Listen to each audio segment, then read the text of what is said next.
Full circle, circle, circle. Hello, everyone. Welcome back to another episode of Full Circle Podcast. Wow, wow, wow. We have made it to episode 2. Last week when I recorded this episode the first time, because yes, we recorded twice, my guest and I were beyond hype. We had so many conversations over the last few years, but last year in particular, after each conversation we'd look at each other and literally say, damn, that was a podcast, or people really have to hear this. And I found myself having that same thought with so many other people that I'd have conversations with. And my guest today is the first person I told my idea about Full Circle to. And after a year of brainstorming, we finally got on the mics and recorded an actual episode. I'm still trying to wrap my head around it, but I'm so excited for you to tune into this conversation. And I'll be so real. There are also those voices in my head that are already anticipating judgment and criticism and disinterest and all of the limiting beliefs and my own projections that I'm really working through. Pretty much fear of putting myself and my work out there because it's freaking scary, okay? But here I am. I'm doing it. I'm releasing all of the fears and I'm just going after it. And I'm taking action on all the things that feel true and right for me. So on this episode, we are diving into relationships. We're going to explore how they shape us and reflect our inner world. We're going to talk about the evolution of friendships and reflect on the power of self-awareness, the moment we recognize our tendencies like people-pleasing, codependency, or lack of boundaries, and what happens when we finally choose ourselves and step into our power. What shifts when we start enforcing boundaries? Who do we attract and who do we naturally repel? We'll also get into the concept of relationships as mirrors and how people reflect both our light and shadows, triggering growth, healing, and of course, all of those full circle transformational moments. Relationships for me have always been something I struggled with, which if you know me, you probably wouldn't think or have guessed that. I'm naturally a very social person and have always been that way since I was a little girl. You can stick me in a room with just about anyone and I'll adapt. I've never had an issue meeting people, connecting with people, building relationships. It's really just been maintaining and truly adding value to my relationships. And likewise, being open enough to allow the other person to reciprocate. From kindergarten to 3rd grade, I went to 4 different elementary schools. You would think that would be difficult for a 5 to 8-year-old. Being the new kid, having to make friends all over again each time, coming into a new environment, unknown surroundings, all the things. But for me, it just seemed to be a new thing that I had to adapt to and figure out. What I would learn now, almost 30 years later, is that was actually a learned response to be able to keep myself safe. I would take on that learned response subconsciously, and it would be how I would navigate for the next 29 to 30 years of my life. Isn't that wild? To become truly aware of where your inner child, little you, is still in the driver's seat of your life as an adult. And while that trait has served me well in many areas of my life, I've learned over the years just how detached I actually was from my relationships because of the detachment I had from myself. I learned that in order to essentially survive and keep myself safe, I would have to become somewhat of a chameleon, adapting and morphing into whoever I needed to be in whatever space or environment I was in to ensure that the people around me felt safe and happy and okay. Because if the people around me felt safe and happy and okay, then I thought I felt safe and happy and okay and in harmony with the people around me, even if it meant making myself smaller, quieting my voice, or stuffing down my own needs, which in the moment, I didn't realize that was happening, right? I just thought, okay, everything around me is peaceful.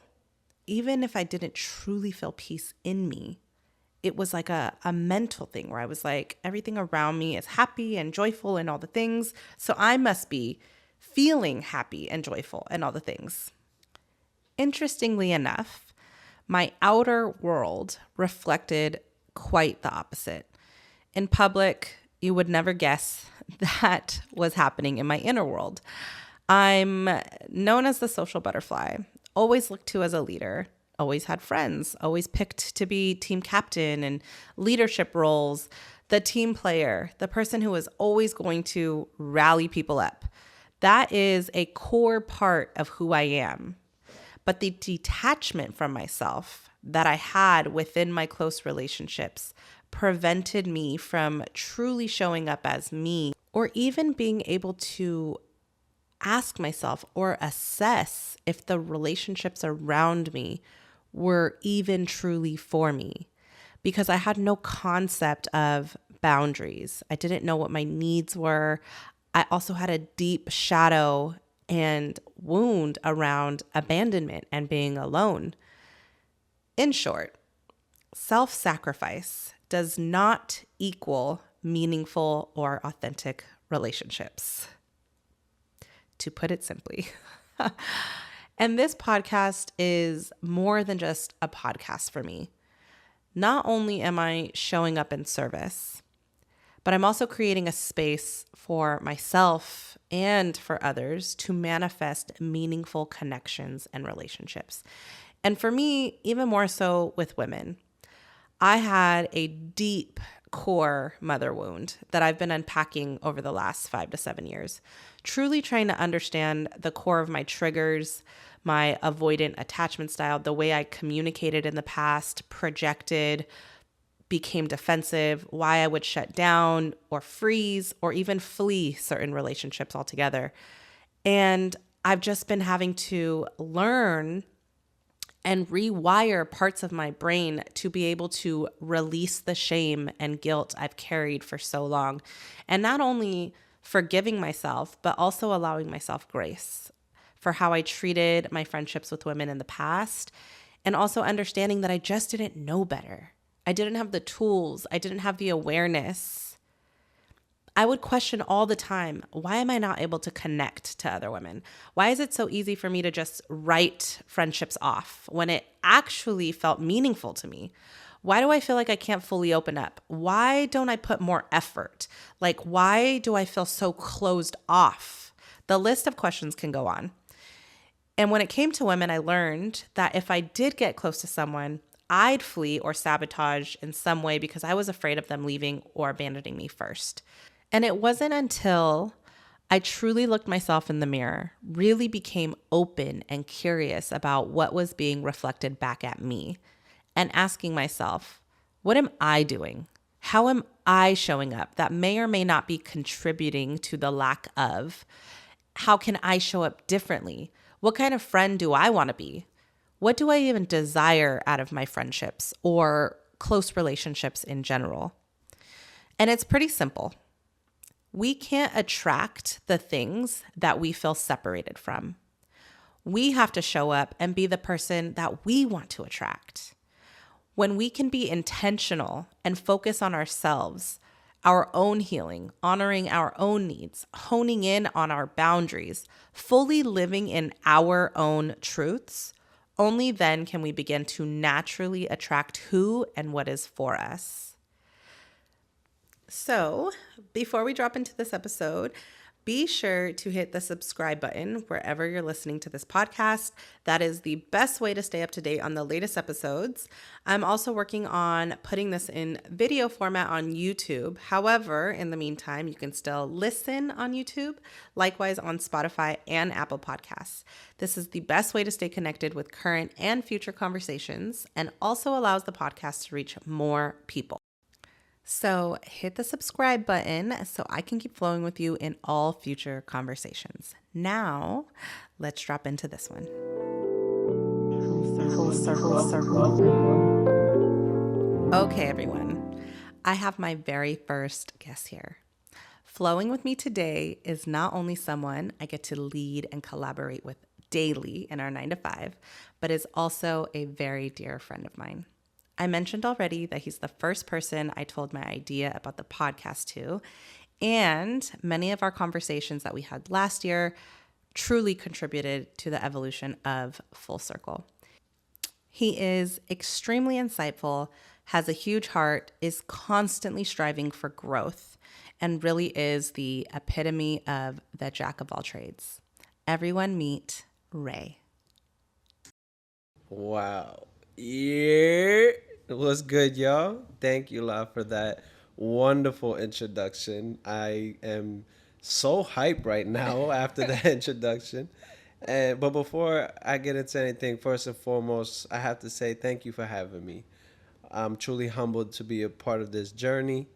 I just want to say what a beautiful platform you're creating. And that seed collected from the fruits of your past blogs, which inevitably sprouted into this invitation for others to share their raw truths, reveal their full circle moments, and in turn promote relatability on a whole nother level.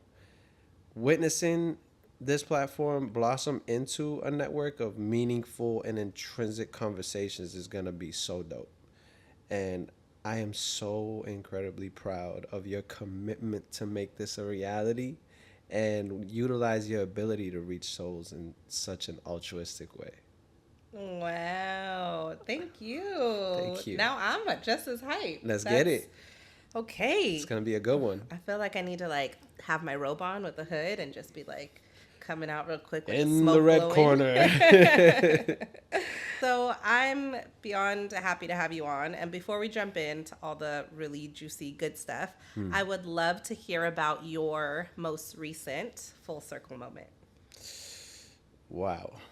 So, off the top, and I've shared with you recently too, just within the past couple months, powerfully and without coincidence, especially leading up to my birthday. My most recent full circle moment came to me when I realized how much I'm leading through the days with an open heart and embodying any and all experiences so fluently, where one of my past addictions that thought I had already conquered, I was convinced I already conquered, found its way to show up again as this teasing shadow. And I used to be addicted to fueling my days with anger. That was the addiction. It was an energy source which got things done, and it allowed me to hyper focus on anything I was attempting to navigate. However, it always came with a cost. It always usually leaving me drained emotionally, physically, and even spiritually. I was physically I was always prone to burnout, injury, illness, always wondering why I was in and out of the hospital all the time, and why at the end of each day I would find myself needing to isolate every day. And it became more than just taking off my boots and, relaxing and settling in, but removing a mask as well. It's so interesting. Well, one, thank you for sharing such a, I don't know, it's one of those shadows and one of those things, especially anger, that's such a taboo thing to talk about. Not a lot of people. It's not shiny. It's not. I mean, and it's scary. It's intimidating. Yeah. It could come off a certain way. Right. And most people will just feel their anger in silence or feel their anger alone in the dark. Right. And not really ever talk about it. So we're talking about relationships. Before we get into everything else, how do you think that shadow affected your relationships? I think I recognize it affected my relationships because I realized people really didn't know how to show up for a hard ass. You know, there's this tradition in the Marines. When someone leaves a station, you usually end up having a going away and presenting them this plaque as like this bon voyage, right? However, of the 6 stations I left, I only ever received one. And on that particular plaque, they even highlighted my frustrated and demanding energy. So this is Did that like come off as like funny to you, or it, were that was you the like, intention. wait, offended? Of course, I thought it was funny. Okay. First thing, yes, I thought it was funny. I was like, it was an opportunity for me to laugh at myself, and um, that was the intention of when they were writing it. It was a humorous thing. There's truth in humor, Right. and at the same time, it was a mirror for me, understanding that this was the impression that people had of me. This was the expectation of what people would how they knew I would show up. Like, oh, that's just Ray. That's just how he is. And that really shined a light on, well, I know who I am inside and how I would like to show up, how I would like to express my needs and teach people the languages in which I want to be loved. So there was two worlds colliding right there. There was the impressions that were, and then it doesn't matter that it wasn't my intention. Ultimately, what I was doing was laying out a bunch of eggshells. And then, you know. Yeah, and I mean something like anger that fuels your days. Yeah. Was it like a switch you had to turn on when you woke up, or were you really truly so angry and you didn't necessarily know where the anger was deriving from? That's amazing because it was actually a little bit of both. I think you articulated that so very well and accurately because the switches was from I would intentionally utilize past traumas as a igniter.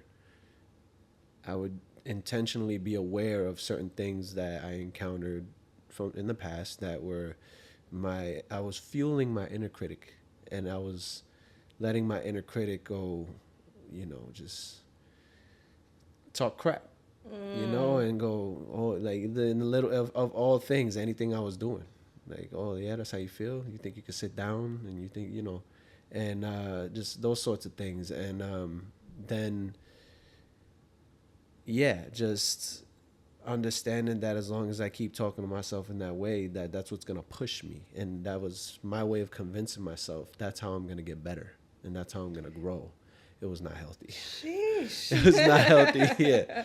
Okay, the exhaustion at the end of the day, all of the things you would feel, that all makes sense. I was whipping myself spiritually. That, not spiritually. Oh, right. I think there was a detachment from the the spiritual part, and considering emotionally what you were lead run you. Right. It was I was just whipping myself mentally through the days, like back to it. Don't stop and remember that I was understanding. There was a part of me that was understanding that people just understood that that's how I showed up. So it was like maintaining that and maintaining that was my flow. It wasn't a healthy flow, but it was my flow. I feel like much of how we show up within ourselves oftentimes gets projected on to the people around us. Right. Our relationships, it affects Yeah. not only how we're showing up, but again, like you said, it shows people how they can show up for you. Right. And so with that, I mean, what was the turning point for you to be like, this is no longer serving me? Like, what happened and what started to kind of make you want to choose differently? Well, thankfully, I've been so intentional with my growth. Shout out Micheline, my therapist. Shout out to therapy. Shout out to therapy.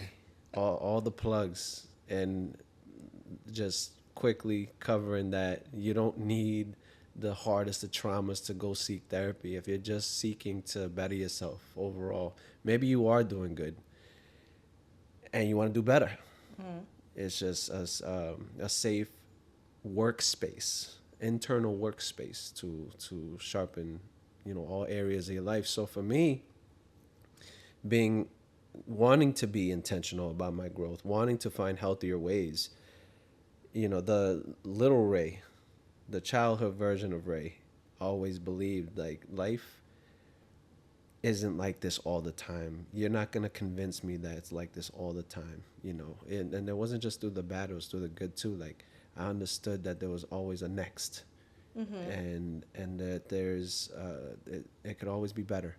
Not for a lack of gratitude, just for a respect of balance, and for this consideration of, okay, I see how this can be a reality. That means what I'm picturing in my mind can be a reality too. So wanting to grow in that direction, and truly paying attention to my relationships, my friendships, the connection with my family, I saw the areas in which I kept circling similar questions. Why is it that I show up for my family this way, or my intentions are this way? And there's this cyclical nature of, like, either things that keep getting brought up, or situations that we keep finding ourselves in, even when I'm no longer in the environment. Karmic lessons. Karmic lessons. So to answer your question, truthfully, I recognized the patterns in my relationships and knew something had to give, and that I could find a way.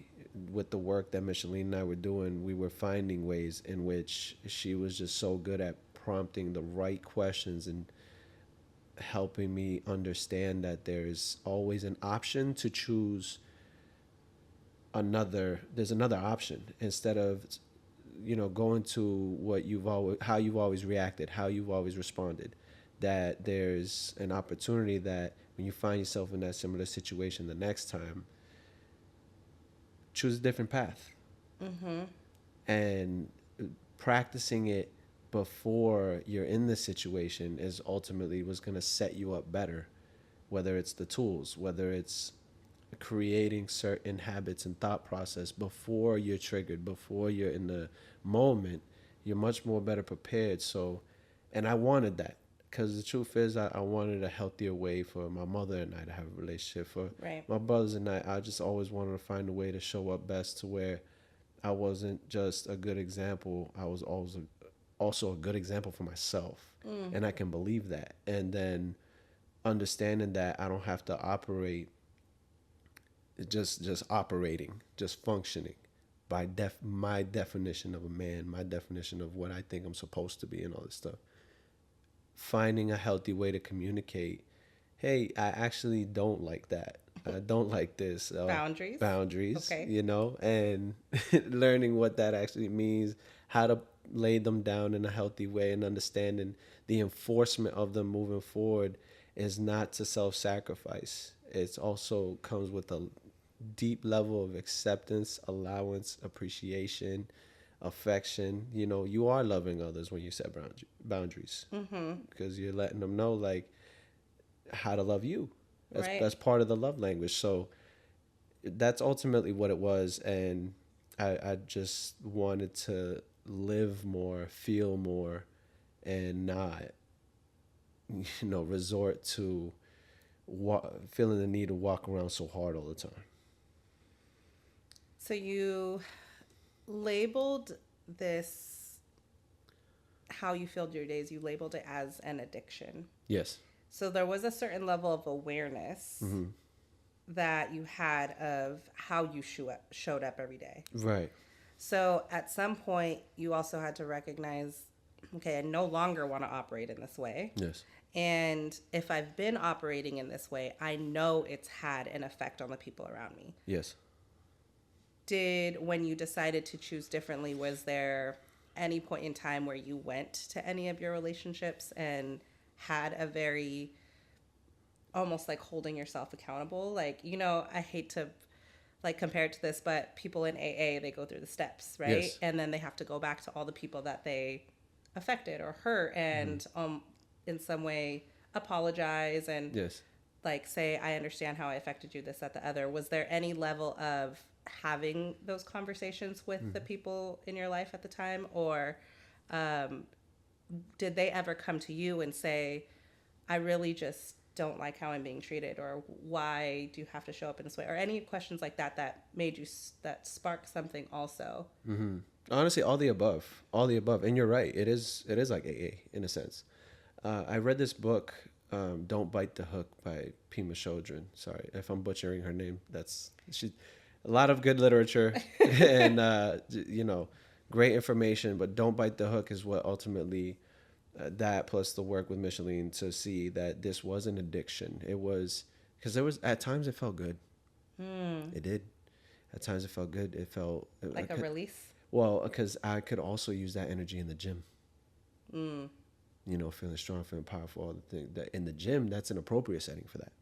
That's an outlet. However, to use that throughout the days, is similar to you're not gonna smoke inside in the middle of a conference meeting, right? It's like, hey, that addiction needs to go outside, like sure. you know what I mean? Yeah. So, and yes, that's essentially how it went. Starting with the relationships that I knew when I discovered what a true safe space was, starting with those relationships. So, shout out Craig. Craig was a good start, and him and his mother always truly that space was always there, and they would never push things on me. They would just express to me the things that they were seeing. And it wasn't until I started doing this work, and that's when I got inquisitive of, wait a minute, you guys actually tried telling me this a couple years back. You tried pointing this out. I am now in a space to understand it more deeply. So it started there, and then... How old were you when the addiction started, or... Started? When, yeah. Wow. Started. That far back. Yes, and I can't remember the last time I answered that question. When it started. There was definitely a transition, because that came from it's a survivability thing. I developed that as a way to survive. So shoot, from I want to say leaving high school.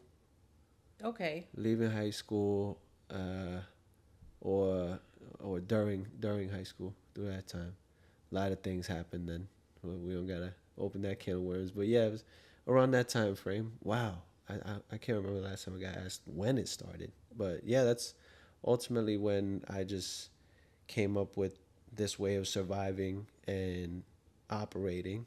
Saw how it was getting things done. It was moving the needle. Right. It was definitely, and I can remember vividly that it started in high school too, because that's when I'm like applying for jobs and, trying to reach for these opportunities, because now I'm about to, enter into adulthood and all that stuff. Right. And so I just started getting really impatient, and, I wasn't trying to hear that, why I couldn't get this. I understood the difference between like earning an opportunity and being qualified for an opportunity. I knew all that. I did. What didn't make sense to me was, as far as on paper, I do qualify for this opportunity, and I am doing the things to earn this opportunity. Yet I'm hearing a whole bunch of excuses on why the opportunity just doesn't work for me. And that's when I started developing, like, okay, I gotta go kick in the door style with opportunities. I gotta, like, okay, I don't gotta hear, well, I'm gonna find it somewhere else. I'm gonna make things happen. And just the things that I didn't have in life at the time that I felt like I either should have had, or, timelines of like, oh, I'm supposed to be working toward having this, that, and the other thing. And so that was just the tactic in which I chose to operate from, of getting those things done. I was gonna make it happen. I didn't want things given to me, because of anything I ever had, it definitely was. It meant that much more to me when I could share the story of, well, how'd you go about getting this? Well, how'd you go about getting that? I wanted to be known that I earned it. Right. I wanted to be known that, and it wasn't like I was sitting at coffee shops like, yo, ask me how I got this. Like, no. But like, anytime someone was like, man, wow, because I definitely would see the comparison and contrast of someone going, I always experienced growing up, there was elementary schools, there were schools that I went to that literally right in plain sight in front of everybody's face, it was the two different sides of town. One was the not so good side of town, one was the better side of town. Right. And I'm not even kidding you. On the not so good side of town, it was Silver Hill Elementary. And the good side of town was Golden Hill Elementary. Like, it's right in front of your face. You know what I mean? Like, there wasn't privilege. They wasn't trying to hide it. You know right. What I mean? And I got to go to both. And that's my mother, the incredible woman she is, and everything she ever did for me in my childhood, like lying about my address to even give me the opportunity to go to that better school and all that stuff, and the stuff that she would do, or work all the jobs she did just so we could have, school clothes and all this stuff. So having those experiences, ball all that up as a kid, taking all that in. And if I saw my mother doing everything to make it happen, and there's no excuse. There's no failing. There's no excuse. I got to make it happen too. Oh, I missed the bus. I was in second grade, and the cops got involved. There was this whole crazy thing. I was in second grade, and I didn't even know I missed the bus. And I walked to school, going to Golden Hill Elementary. From the address that you were not supposed to technically be at. Which is the other side of town. Got it. And I walked to school. And as a second grader. Right.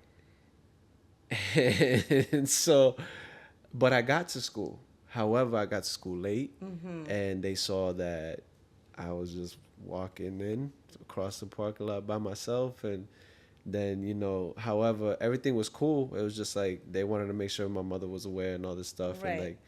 And like, what's going on. And I put my mother in that situation because she was like, no, he was at the bus stop and all that, but those were the initiatives, of course, because I saw my mother operating in that way. And I'm like, okay, this is how you get things done. This is how, okay. And so, yeah, that's just how it was, as far as like, it wasn't like, I had to learn later in life, like leaning on resources is okay. And it's not a handout if you're asking for help. At the same time, when I learned that, though, I kept experiencing gatekeepers. So the ones who didn't want to share the information. Imagine trying to grow freshly into, okay, it's okay to ask for help. It's okay to lean on resources. Gatekeeper. Or like, sometimes you just got to figure it out on your own type stuff. But it's just basically pushing me back to fueling, like, you're right, and I do got to figure it out on my own, and I don't need nobody. It's like, no, but that's not the work that we're doing. No, and maybe those weren't your people. Which is ultimately what it was. Exactly. All the lessons. But I could see how that's such a mind thing, where it's like, okay, I'm going to be vulnerable. I'm going to ask the things. I'm going to ask for help because I'm seeing that is also what other people are doing that are successful or are getting the doors open for them. Right. Then I do it and everybody's like, nah. Right.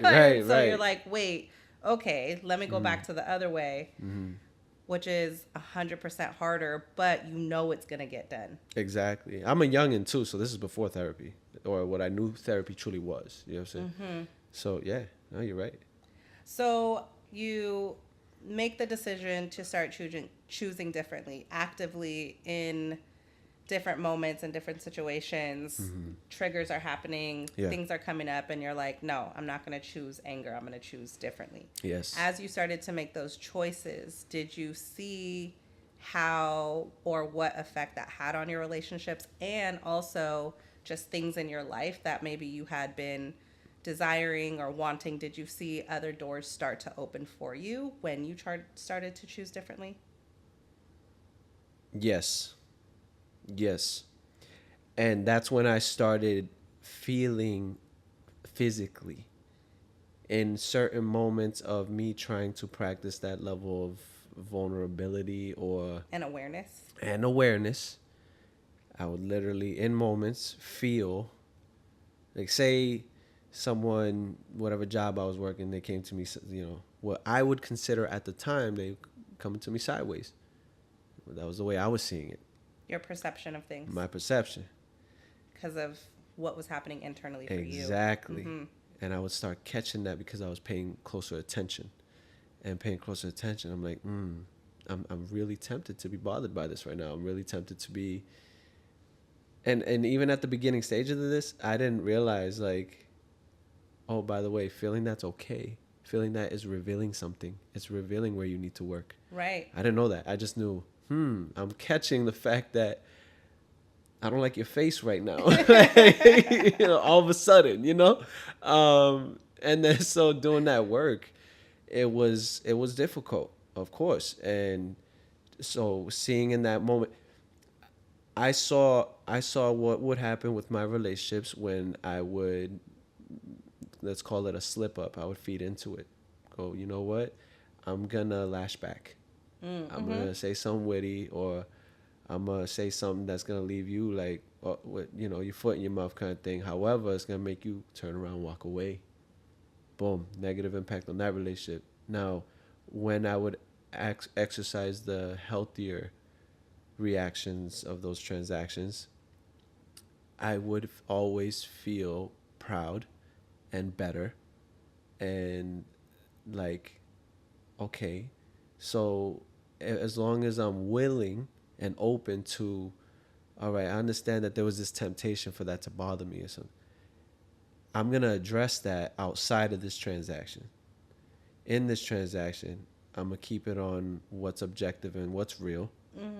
And so, because I'm always understanding that at that time, as I'm doing the work, people are operating from their realities, their perspectives. Once upon a time, I heard someone say, to this day, I now laugh at it, and I think I've shared this with you before. I've heard someone say, perception is reality. And when I heard that, I literally paused and was like, just like Lil Ray, it was like, you're not going to sell me that life is this way. Perception is reality. I paused and I was like, no, it's not. You're missing some words there. Yeah, perception is someone's experience, which everyone's personal experience is real for them, but not necessarily what is actually happening. Exactly. And that takes a certain level of awareness in that person to say, ooh, I'm feeling triggered right now. I'm feeling this. Where is it actually coming from? Exactly. Yes. Exactly. So as long as... So I could see, yeah, definitely how that... Right. You know what I mean? Like, people are going to show up, whatever's going on in their reality at that time, sometimes intentional, sometimes not. Yep. Projections are exactly that, right? So as long as I'm understanding that the experience is the experience, it's not mine, it doesn't belong to me, it's not, and there's another party involved, it's the experience.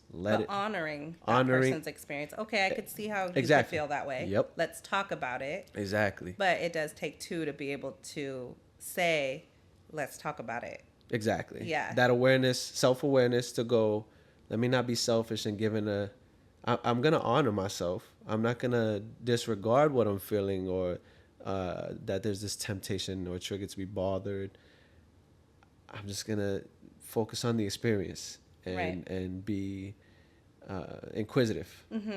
And okay, and maybe find that's where my work and building of articulating better and communicating better started, which was like, let me be very intentional about try and be as clear as possible. As clear as possible. And I love that we're talking about this, because as I was doing that work, I started creating habits, like over-explaining. Right. Like... you want to be so clear. Right. But you saying things so clearly with every single detail, answering every question before they could ask it, still doesn't change their experience, what they are being triggered by, what's happening internally for them. Exactly. So it's crazy, because you went from one exhaustive measure of this like operating in anger to this new exhaustive measure of just feeling like you need to get all the words out. Exactly. To make you feel understood. It was like, I relate to that so much, of just like for so long feeling so misunderstood about everyone around me, because I'm like, what do you mean? I'm saying a thing and everybody's still looking at me like I'm Charlie Brown. Right. Like, wah, wah, wah, Wah, like, wah, wah. and then that's exhausting. And then you just feel so Yeah. defeated at the end of your days Yes. because you're like, how do the people around me who you think know you so well Right. feel like they don't know you at all? And it hurts more. It does. Because you feel and like, it feels so much more lonelier. Like, it's just. So Yeah. you mentioned the anger, the addiction started probably coming out of high school. So say 17, 18. What was the turning point? How long did that addiction go on for before you were like, nah, like, this is not it. I don't want it no more. I want to go through a different door. all right. It was in the Marines. It was beginning. It was the work I began with Michelin. I worked with two other therapists. Well, one was a therapist, one was a psychiatrist before Michelin. And that was tied to an event that took place in 2000, I want to say 14, 2000, the year, like toward the end of 2014. Long story short, I was very angry. Life was very thick. My reality was very thick. Let's keep it real. So, and I got I was ready to hurt someone, a difficult person, because I didn't have the tools to deal. I didn't have the healthier tools to deal with a difficult person, and this person was getting away with being difficult. And in the Marines, that's really normal. A difficult person, and then you give them rank, and they're not working on themselves, and they're just, oh well, you know what I mean. So it's like every military movie I've ever watched. Basically, and there's a lot of it though is also, just like you were expressing, like it's in the nature of it. That's the place for it, and it's the norm. However, there is in the Marines of not, all branches have their prestigious traditions and their values. In the Marines, there's this emphasis on the highest standard and the highest level of professionalism and the highest level of everything, right? So with that, when someone is showing up that way, plus my own personal beliefs, mix those up, and they're getting away with it. So now I'm combining my personal beliefs with, hey, you're not upholding the values. Right. And you're kind of being an idiot. And, there was a certain level of injustice that you were seeing and you were not with it. Exactly. And it was becoming habitual. And long story short, I wanted to hurt him in a very serious way. Someone who I respected that was a higher rank saw me. He saw me. Hey, and then called the difficult person away and approached me and was like, yeah, I'll take care of him type of stuff. And he started talking to me. And long story short of that conversation, he said, at this point, I cannot ignore what I saw. I know what you are about to do. So I'm going to leave you two options because these are the only options I have right now. You can either get help, and then I need proof that you're getting help, or I'm going to report you, and the MPs are going to come get you, and you're going to have to go to the brig for what I just saw. And so, obviously, I went and got help. And it's not That's like a form of love in a way. Huge. And respect. Oh yeah. And I preface with, I respected this dude. It wasn't just me. Like, he was definitely a favorable leader, and at his core, just a great guy. And he always looked out for us in those ways. But for him to show up for me during that time in that way, I'll never forget. Hector Delgado, thank you, brother. I appreciate that. And then, so I went and got help. And then, but it was my first time in therapy. Oh boy, was it ugly. It was so ugly. She was like, I had such an attitude. Attitude. Like, She's like, oh, so how did that make you feel? And me over here, I'm like, why would I? What do you mean how it made me feel? Like, I just did not understand the concept of therapy. It I was, get it. you know, I get it. and then she's asking like these deep personal questions. And I was like, who is you? Why? I'm moving on. I'm not. Right. Don't Like, why do I have to open up to you? Right. Don't forget, we was all talking about how I was operating, and I thought it was appropriate to act this way toward a therapist. And however, she was so incredibly patient with me, and like, on incredibly patient, and that would evolve into she was the one that referred me, like, you need a psychiatrist. Oh. And so and then I did work with the I psychiatrist. can't help you. Right. And then the psychiatrist was like, first and foremost, we need some body adjustments here. We need to find chill.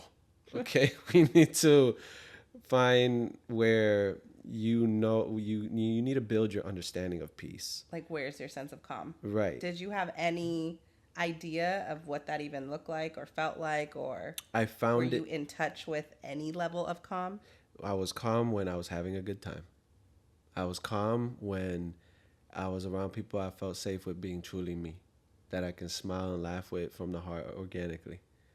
Unfortunately, during certain moments of those times, especially in the Marines, like, you're moving so fast, like, Right. even the tightest of bonds that you make, you end up going to other stations, and there's that, right? Wow, that's rough, because there's some level of you're always waiting for the other shoe to drop in some way. Of Basically. like, I'm building this friendship. I can have this level of Right. like relatability to people. I can be myself, and then boom, it's gone because you're moving on to the next thing. Right. So it's like, why open up at all? Right.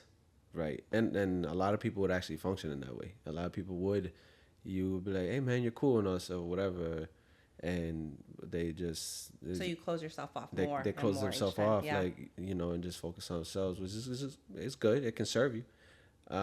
One thing I am grateful for is all relationships I encountered during my time in the service, because everybody taught me something. Everybody, and even through my ugliest, what I consider some of my ugly times is, that I've grown from, is I'm grateful. And even some individuals to this day, if I cross paths with them, I have something to say to them, like, whether it's thank you, whether it's I'm sorry you got that version of me, because of you I'm better, because of my reflection Wow, I and felt that. accountability, like that, and who I am today. I'm truly sorry you got that version of me. And I so yeah, and it was just leading up to working with Micheline. That's where things started to develop in a way, because she would not, all my my attitude, my closed off, she was just like, you're right, because what would I know, being a privileged white woman, this all this other stuff. And I'm like, just the way she would talk was so raw, and the questions that she would ask and the way she would ask them were very much the can openers. Every single one was a can opener. And Reverse psychology, maybe. in a way, it wasn't in an invasive way though. Right. It was very conversational. We would just meet, and she we would meet in these peaceful places, whether it be outside the library at just a table or something. And I remember one of the first conversations we had, I was on crutches, and for whatever reason I didn't have my car, and I had to crutch to where we were meeting.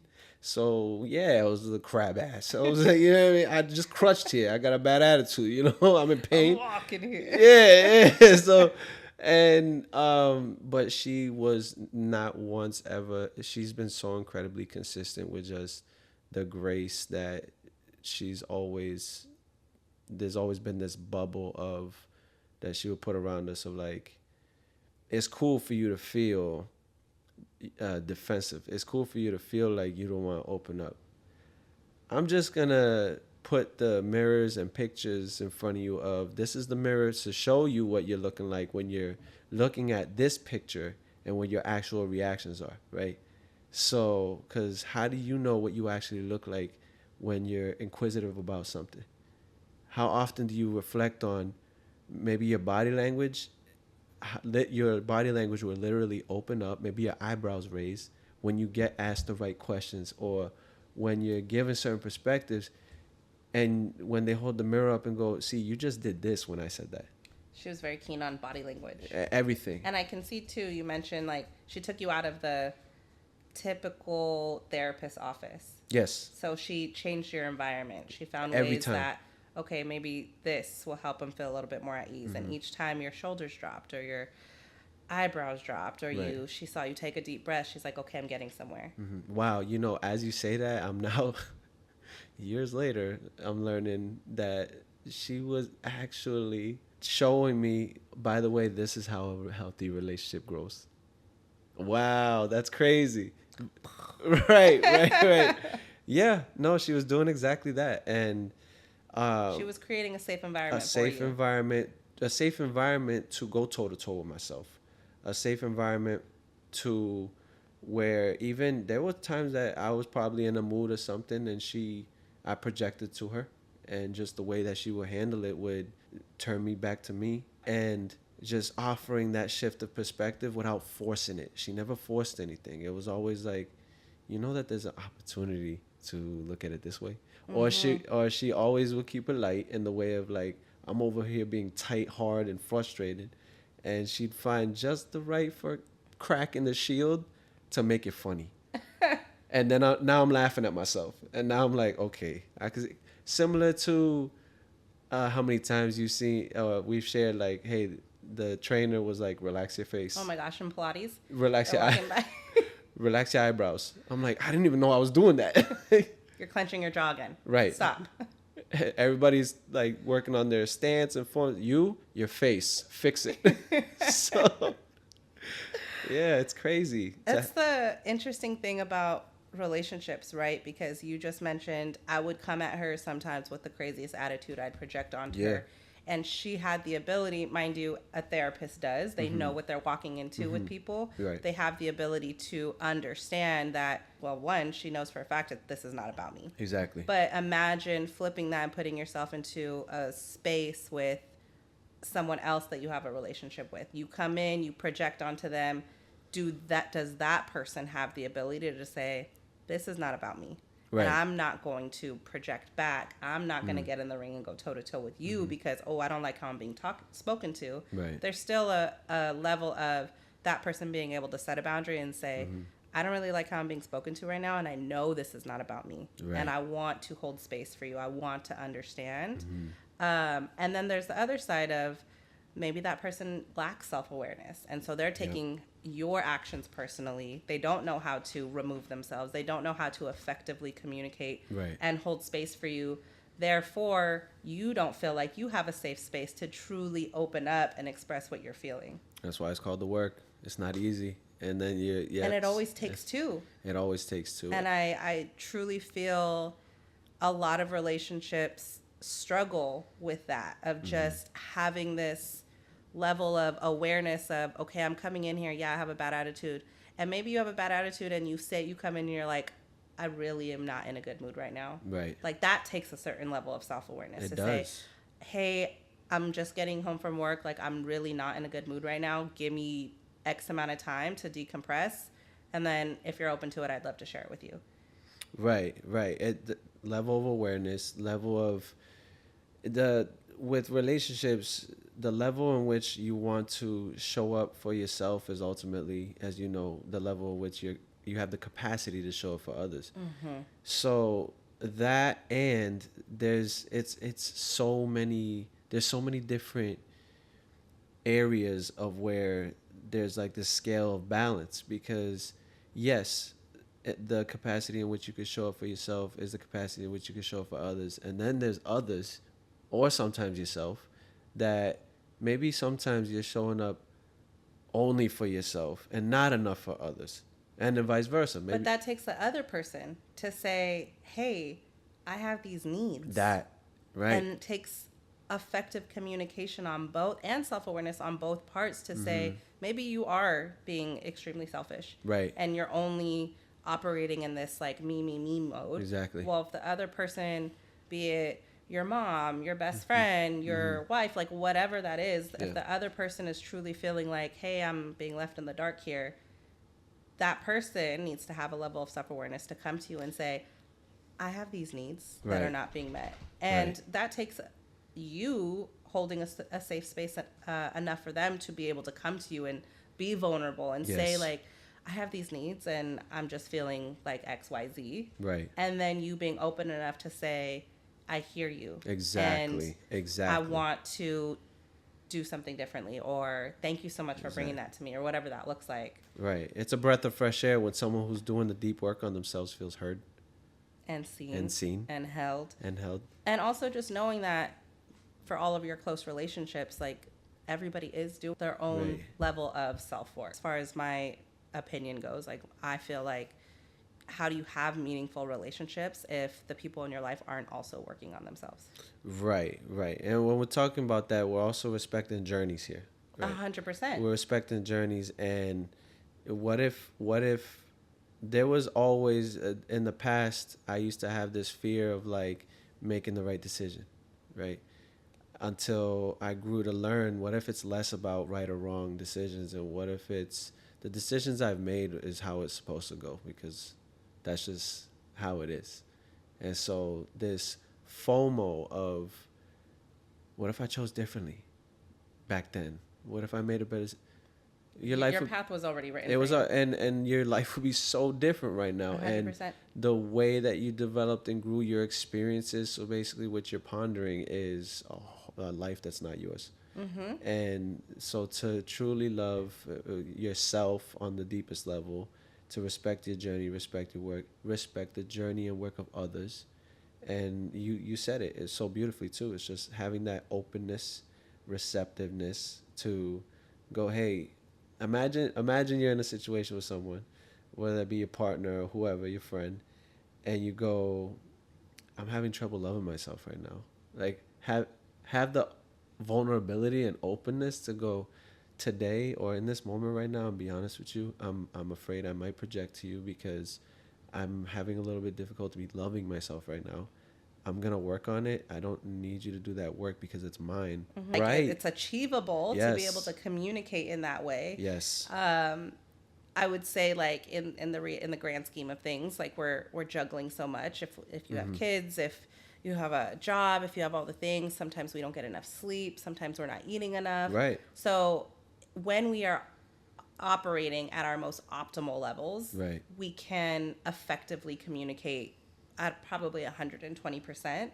And then on the days when we literally only have 20% in the tank and we don't have the words to communicate and we don't have this and we don't have that, can the people that we have around us, that we are choosing to have in our life, can they show up for us? And I think that's the biggest thing for a lot of relationships, is really being true with yourself and honest with yourself of who do I have in my life? How are they serving me? How are they showing up for me? How am I showing up for myself? And are the two aligned? Do we share similar values? Am I aligned with my own values? And I think those are some of the hardest questions. And most people, because they fear abandonment, because they fear being lonely, because they fear all the things, they forego those questions because it's too hard to go inward. It's too hard to be alone, and it's too hard to be in the dark. So they'll just endure. Exactly. And I think it's just so crazy that, I don't know, sometimes it does take like these rock bottom moments that you're forced to do that. I mean, in your case in the Marines, this guy's like, I saw this, and these are your only two options. These are the only two doors that you can go through. And you chose the one that really has slowly broken you open. And you most recently told me about a conversation you had with someone who knew you in the past when you were in that kind of angry time. And you had a conversation with him now. And do you want to share a little bit about what he expressed to you? He shared with me that he was talking to a whole different person. He was so incredibly proud of he's like, you're so many years older. Wiser. Like, Well, it's just like, because he was saying happy birthday and all that, and he was just like, I feel like the birthday wishes that I'm sending you are for just 20 years from now or something. He's like, you've gotten so wise. And my genuine response to him was, since you last saw me, I never stopped working on myself. I've experienced things while I was working on myself, and I have gone through enough in my life that I know this is all compounding, and this is all a part of my journey, and focusing on the work that I'm doing rather than seeing it as setbacks, rather than seeing it as being knocked down.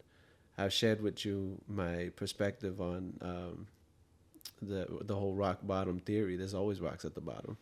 And at the same time, the way is always up, whether you're at the bottom or not. The way is still always up. It's always onwards and upwards. So, yeah, we were talking, and just to show up and respond to him from where I am now, and for him to recognize, who is this?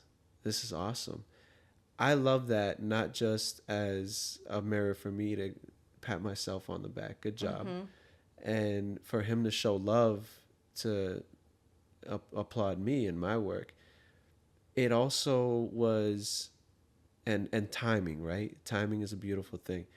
With the things he shared with me of what he's going through and how refreshing it was, and what was ultimately, he's like, you know what, I'm going to carve out time, because he went from, back in the day, he was working this job. He's no longer working that job because he started a whole bunch of businesses, and he's like, I'm going to carve time to see you so we can talk more about this, because Wow. he's wanting to do the same work for himself. And, and I feel like that moment in life really comes for everybody several times, not just once, where you just get sick of your own shit.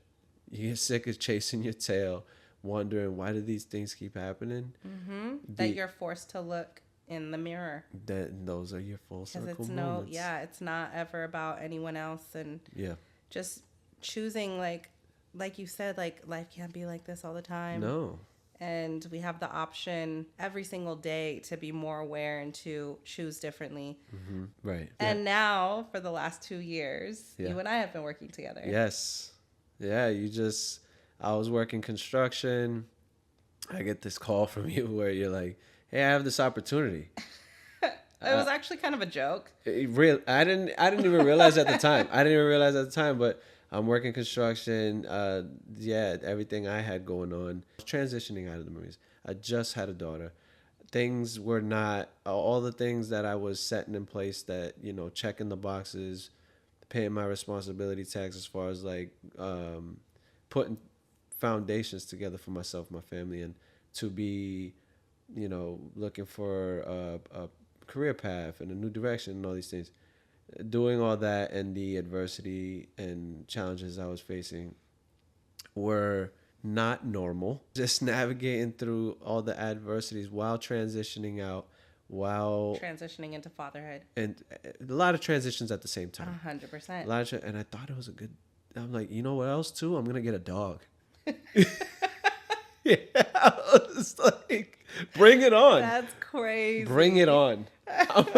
And on the tail end of all that, and when I say the tail end, it was after I had this time frame that I was very angry, very, very angry, a bully, confrontational, just not happy, disgruntled. And I also understood that there was medication I was on that was actually multiplying that, magnifying that. It was making it worse. And eventually tapering off, getting back into the healthy things that are true to my essence and my identity: the gym, the dojo, the construction, working with my hands, like getting back to me, and no coincidence, things started getting healthier, and then Doors started to open. and You're attracting things. yeah, and then my phone rings, and it's you on the other side.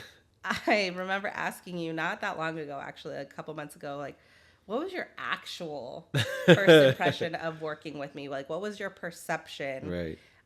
Do you want to share? Yep. I do.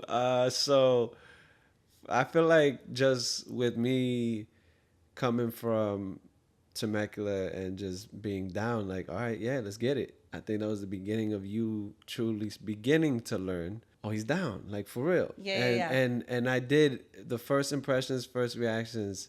Definitely, there was this like, I don't think you fully get it though. Like for real. I'm here and we in this. Yeah. Like, and I've told you this story plenty of times, and I think it's a funny one. So there was this one time that something was happening with the gate, and the arms came down. It's like, oh, we got to figure out how to get the arms back up, but right when it just happened, literally, you came out and I had just removed the panel to see the inside of this. First time I'm looking at this, but mind you, in my mind, I'm like, I already know what to do. I'm gonna figure it out. Most things have the same components, just in a different way. This is my thought process. You pull up, your thought process is like, call the old service. Call the old service supervisor. Like, let's call the last guy. And I looked at you. I'm like, I'm gonna be patient right now because we know about the last guy, and you're learning about what I could do, and you want to call him. I just opened the panel. You didn't even give me a chance. And that's the thing, though.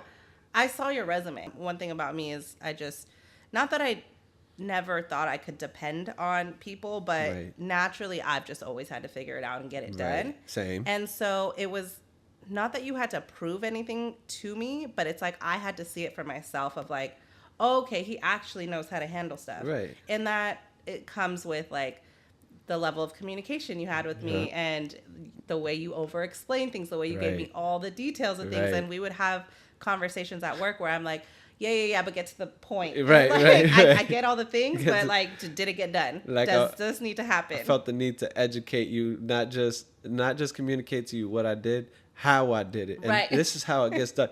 And part of that definitely came from, because I don't feel like you fully understand that I know what the hell I'm talking about. I know what I'm doing here.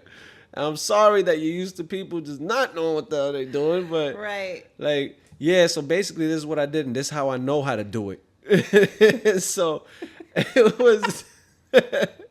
was this healthy, challenging.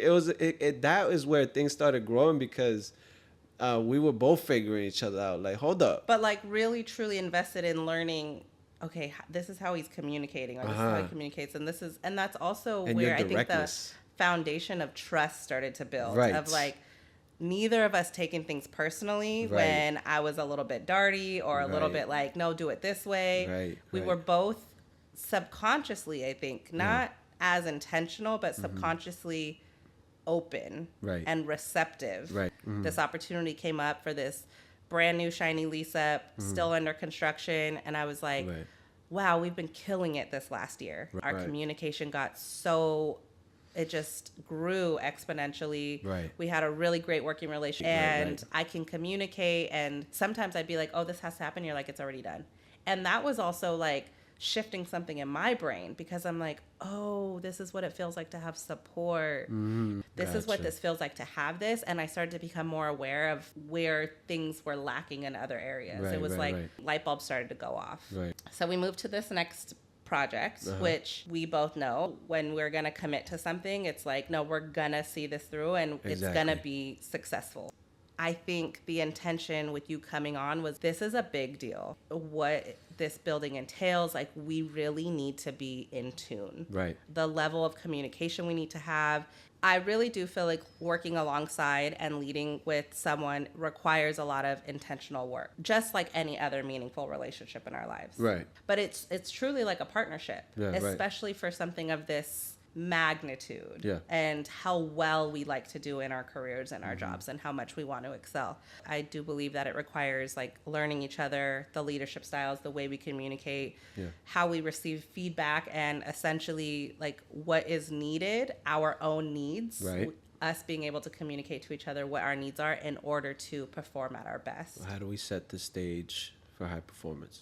And the more that we did that, I just feel it compounded into the friendship that we have even outside of work. That's where we're in the trailer, and as we're in that environment where it's less moving around and fast paced, Right. more of a setup, is where there were more pockets available for you to kind of go, Be more observant. why are you doing that? Yeah. Why that way? Right. And there was already this building safety of The trust had been set. The right. foundation for trust had been set. I'd notice if I give you feedback on something, it was this idea of, oh, I'm just never going to do that again. Or, got it, I'll take care of it. And I'm like, wait. Like, Right. let's talk about this. Yeah, And right. much of that was coming from my own work that I was doing in therapy. Right. It's not just like, it's never going to happen again, don't do it. Because now that's a little bit avoidant, kind of dismissive. It was like I was picking up on things. Like my level of awareness was expanding over time. And I think like the foundation of safety that we kind of subconsciously set for each other Yeah. allowed me to approach you in that way of, Right.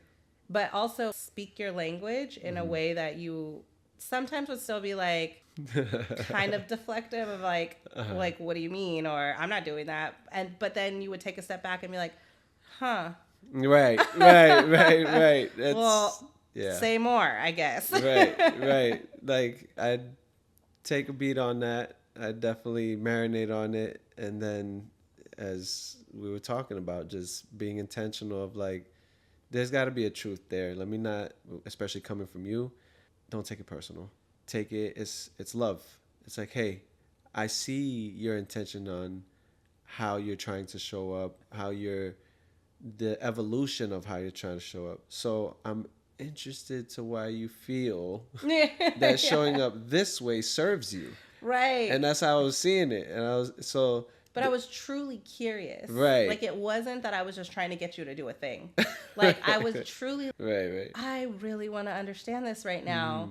And also just knew like I would see you when you like operating in an optimal way. Yeah. And so I'm like, okay, what is contributing to him operating this way? And so I was getting more curious and learning different ways to communicate in therapy and just how effective that is in all relationships. I'm like, well, let me try and apply this here. Right. And maybe I'm helping him too, of just like maybe he has no awareness of it. Right. And I think being able to hold a safe space for each other in that way and being able to reflect things back at each other, whether they were like, hey, I'm holding this mirror up and this is what I'm seeing. Right. Do you see it? And what do if you mean? you'd, yeah, exactly. What do you mean? So, and I would be so like intentional about the way I would ask you things, which I think is, and correct me if I'm wrong, or maybe let me not speak for you, but in a way like you're allowed your shoulders to drop to be like, okay, maybe I can open up. Yeah, exactly. And you would see too that it gave me this opportunity to laugh at myself. Like, we did laugh a lot in the trailer. we did. Yeah, like, oh, like you just mock me or something, and I'd pause for a second and go, yeah, I did do that, didn't I? So yeah, it's just like this constant practice evolution of that, where, I mean, if you're pointing something out like that, and I'm being intentional about my growth, and I'm not trying to stay stuck in ways that could improve, could be better, bringing a better me the next day, and why not?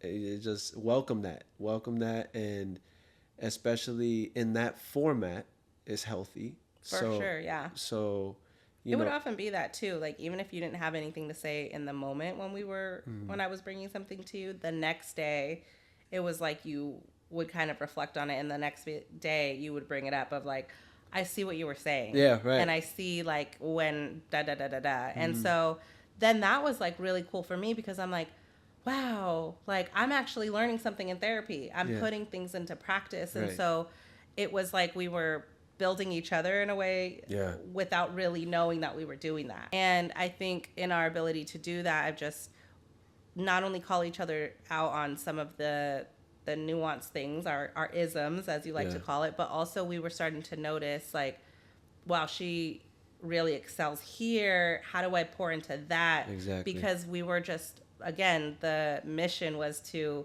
make this so successful. And so if we could pour into each other to further get us to the finish line and make this thing so good. Yeah.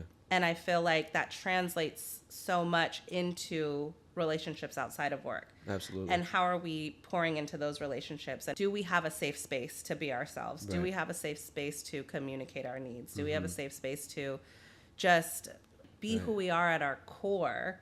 And one of the most transformative experiences I think I've had to date was last year, when I was led back through this door back home to myself, of just like meeting myself again. Like, and a huge catalyst to that was the mirror that was being held up for me daily at work by you.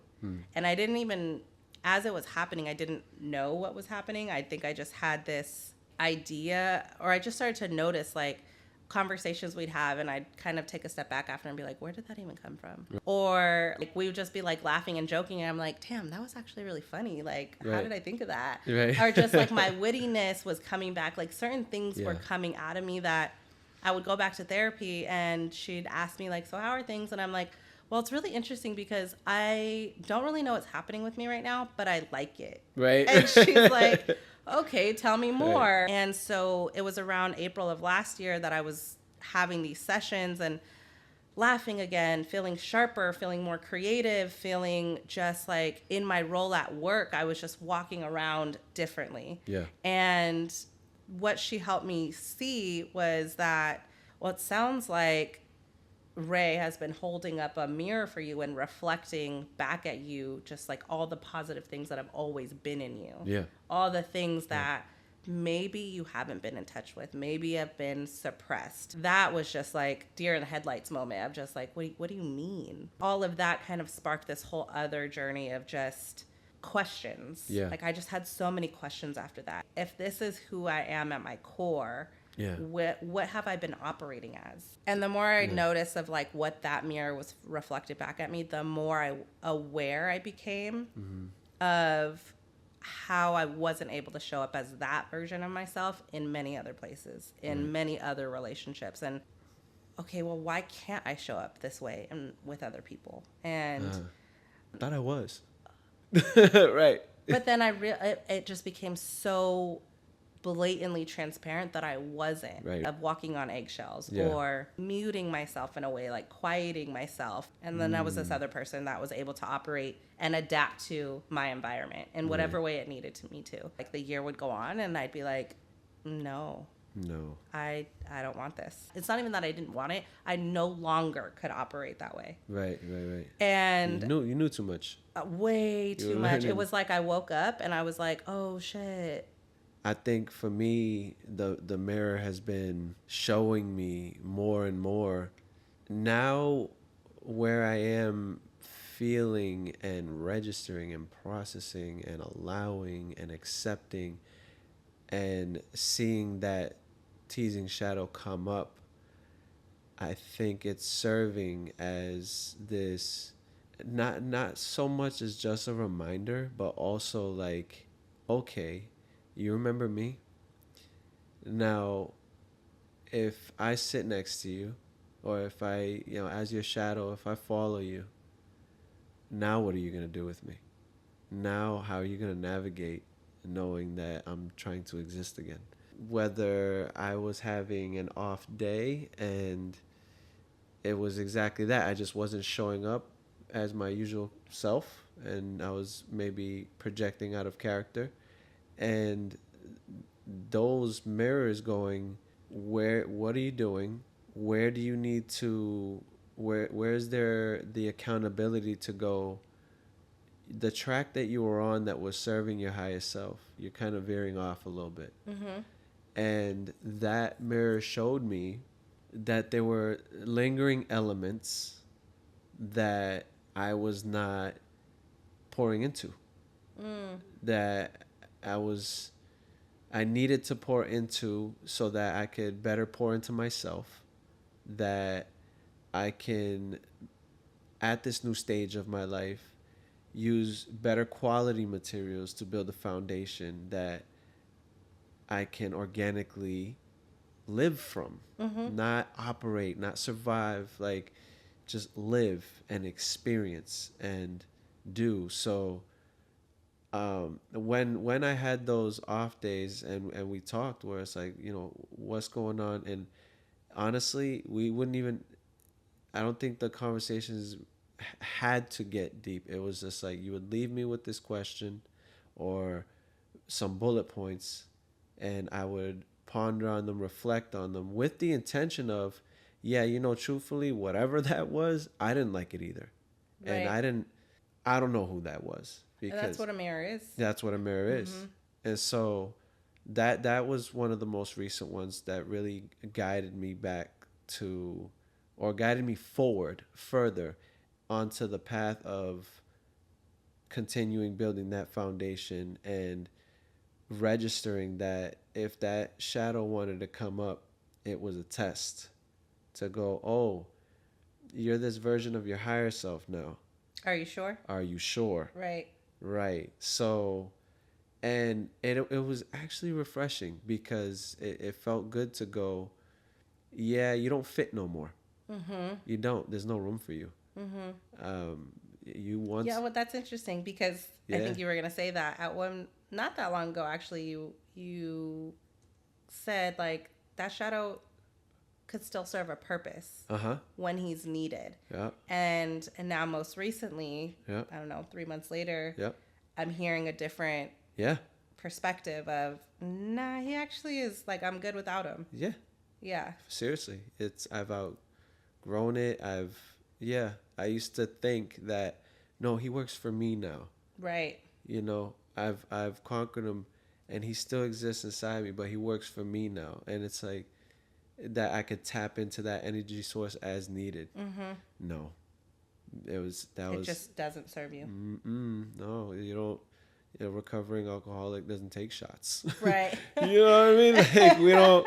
Like, I don't drink. I just have a sip when I need to. Right. That's not how it works, buddy. So, it was learning that, but you don't know until you find out. Like, and thank you for at least having for us to have the space, and for you to have the courage to go, as difficult as it might be, even if I'm in that moment, and you're like, you still will go, I know how you intend on showing up. This isn't it. Right. I think that's what it is about safety too, and just understanding like who you're talking to, of just like, I know at your core what your intention is. Yeah. And it's like the old method of like sandwiching your communication. Yeah. Of however, this is what I'm observing. Yep.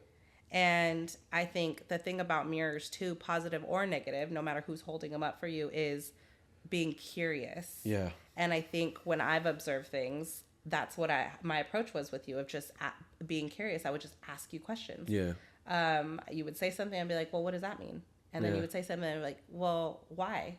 Exactly. And it was more like me trying to understand, but also maybe sparking something in you, getting you to a place of, yeah, well, why? Exactly. Yeah, and in the middle of that, I'm feeling heavy things. I'm sure it's not easy to have a mirror held up at you that way. Internal storms, Old voices, and trying to answer your question for myself, and to answer you, and needing an actual pause moment, and I'm like just silent, because I'm not knowing where to start on how I'm going to answer that, because of what I'm experiencing. And so ultimately, all things point to, it's because, Ray, you got to go back to yourself. You have to go inwards. You have to go back to yourself if you want the answers. Exactly. Yeah. You got to go back to yourself, and it's less about the right answer. Right. It's or having one at all. It's more of finding that light, of just continuing on your path, and understanding that. I'm going to use the example of like when someone grows out their hair, right? And it's short, you got to go through the ugly phase. Oh, God, I'm going through it right now, and I'm Stop. just not into it. I'm sorry. I didn't mean to trigger anything. I'm sorry. That was a bad example. But, I mean, like, you know what I mean? It's just sometimes you look great. Thanks. It's just sometimes, it's just what it is, through different evolutions and different versions of yourself. And shedding is a heavy thing. So and that's what I found that it was for me when I looked inward. It was a phase of shedding, and given how much growth I've experienced, it's like in the gym, if you've grown the strength and power to lift heavier weights, you're now lifting heavier weights.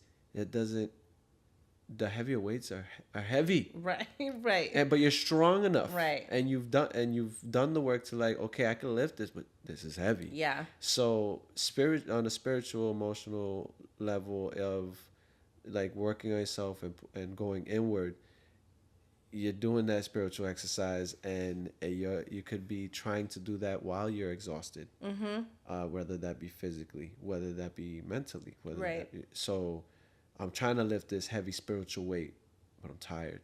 And then usually it's in those moments, at least for my personal experience, what I found is that's when the shadows are like, hey, how you been? Yeah. Yeah. Yeah. You know? And I'm like, what are you doing here?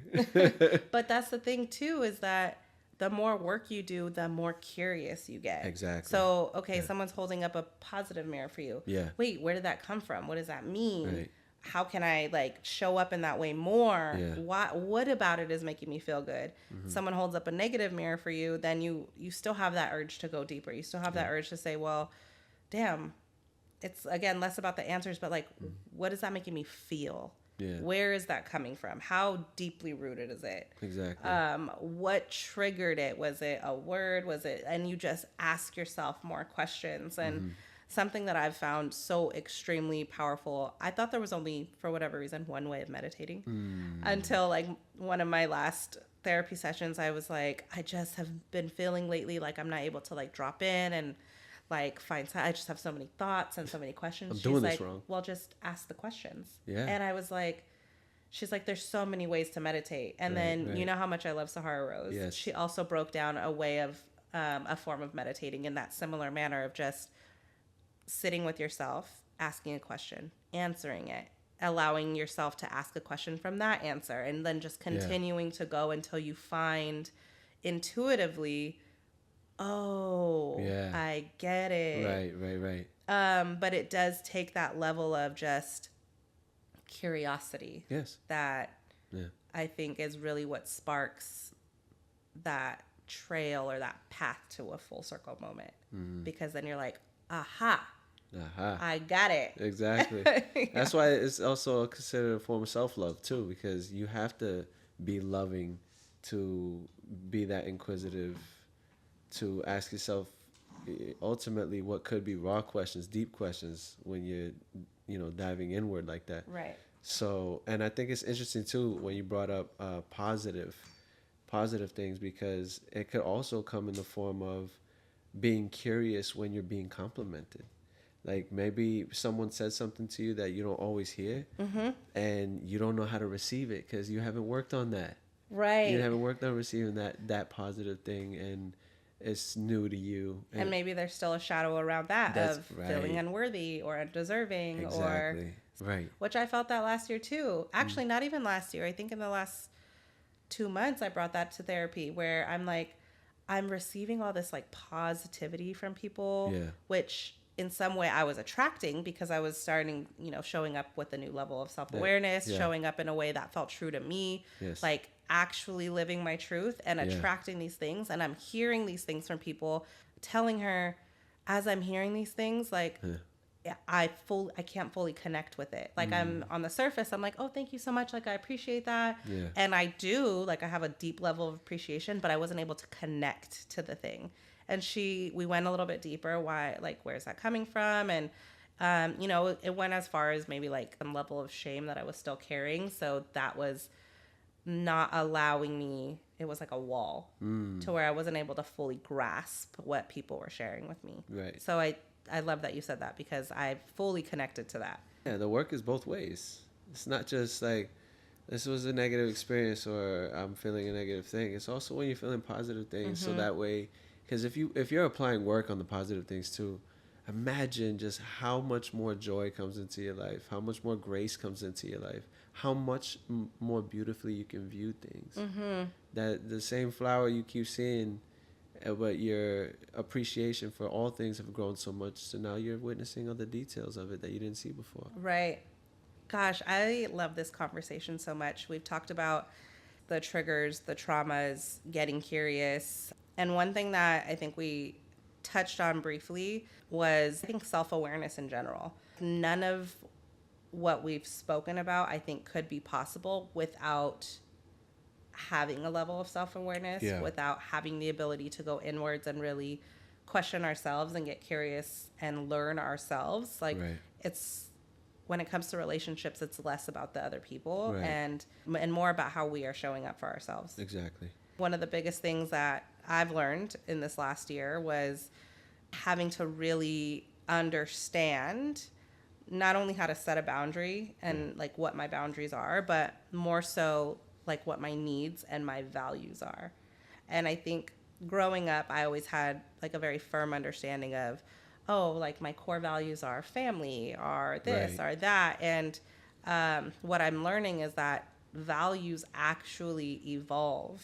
Yes. As you become more aware of yourself, as you become more open and more aligned with like what your path and your purpose truly is. Right. And becoming more and more intentional. More intentional, understanding. And where did they come from to begin with? I appreciate when you share this too, when you talk about like your uploads and downloads and the things that you allow to come up from within. And so when those outlooks are evolving and you're understanding that, you know, your needs once upon a time have evolved into this, with how the deeper you've gone inward, or the more open that you are allowing yourself to be because of how naturally you've continued to work on certain things, or just continued where you're at with the work from within is now so natural and organic that it just is. And so operating and living from that, rather, is easier than breathing now. Now it's oh man, yeah. I think just the ability to catch something. Like even, I mean, I went on social media and I kind of told everybody like, oh, episode 2 was going to come out, and we recorded and we were so hyped after we recorded, and I listened to it, and all the limiting beliefs, all the critical voices, everything came back, but it was like I was so attuned to all of them of like, okay, I know what you're doing right now, and I'm able to catch the things in the moment instead of allowing it to dictate for too long, like stay around for too long, where I'm like, no, like, okay, you said what you need to say, like, go away now, that's it. Yeah, go sit somewhere. Heard you. Right. Moving on. Not listening though. And I just think it's so interesting that when we wake up and we fully start to understand, okay, I think we get curious enough to really ask ourselves, what are my needs? And when we kind of establish what those are, okay, now what are my values? And what's happening around me? How I want to show up, what's natural for me, what's true for me, like truly living in your truth is, this is me. Ooh. This is who I am. Yeah. This is what I want. This is what I need. Anything that doesn't align with that, I cannot allow in, because it's like you met your peace and you're so hyper aware of everything that disrupts it. That you're like, no. You know, I used to think that needs were just like this one thing. Like your basic food, water, sleep. Like Maslow's hierarchy of needs. I need water. I need shelter. Like, I used to think needs were just like once I set them, like that's like this, I can just basically put them on a t-shirt, wear it, and it's like, okay, that's what he needs. Right. Like, and then I would learn like a little bit more nuanced. Yeah. Like you got needs every day. Right. And they're changing. They're ever changing. And it's ever changing. As the more you work on yourself, the more you experience, the more work. A beautiful and profound thing to discover. Like, and needs are not being needy. No. It's not being, it's not And this, that's probably a switch that people have to flip too. yeah, it's not being needy. I think it's also remembering that it's not about someone else meeting your needs. No. It's about how do I meet my own needs? Right. And in that way, you're able to receive when someone else can contribute to that. Say that again. Because that was so beautiful. And I think that is like really what the epitome of relationships are. That's it's what like it is. people have this mindset of, oh, I have these needs and this other person has to meet I'm going to them. find Like, someone that can do it for me. no. That is like the furthest thing of what this is about. Exactly. It's what do I need? Right. How can I meet myself? How can I love myself so deeply? And then allow someone else to come in and just contribute to that. That's how you can truly embrace, enjoy, and indulge in a relationship. Right. So now let's just show up. So dope. That's crazy. So dope. No expectation. No.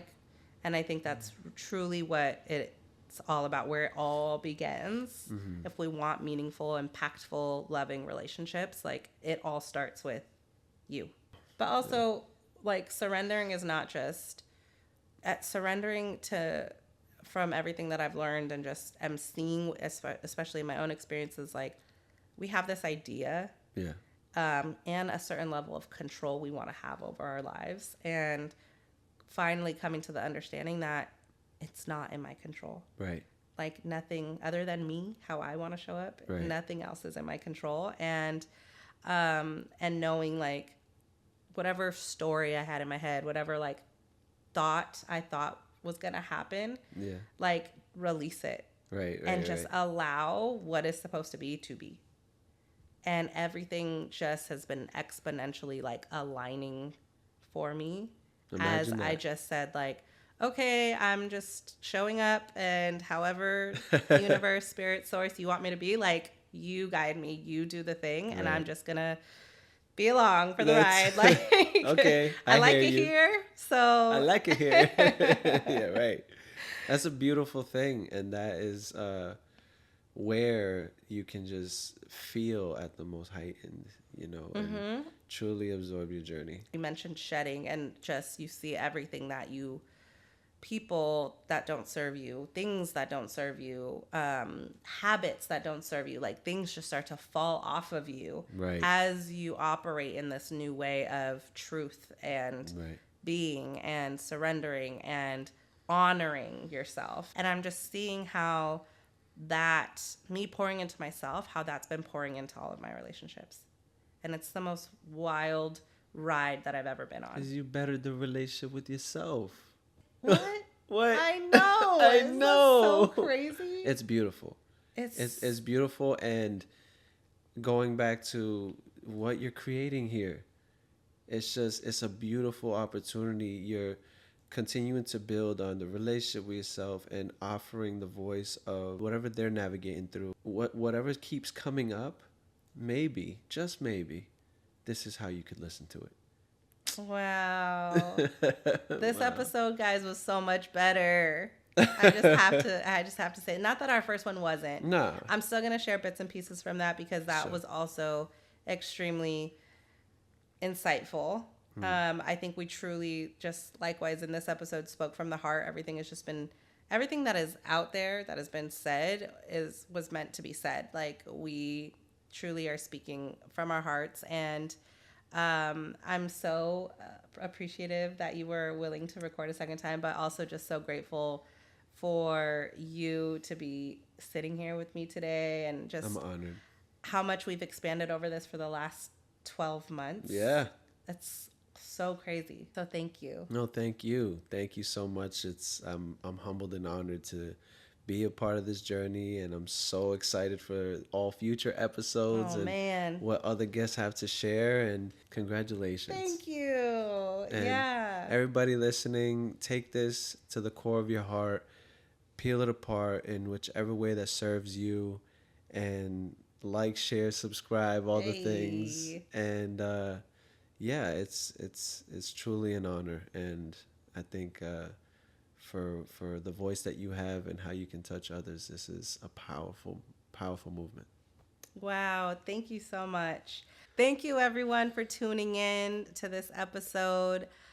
Really, all of these episodes, they're not, I don't want to say this is not your typical podcast, but really it's a conversation. And while I had, a layout of topics and things that I wanted to touch on, while we stuck to some of it, this was also a very organic conversation. And I said this in the first episode. I really want all of these conversations to be raw and organic and authentic, and just whatever we're speaking is what was on our heart to be spoken.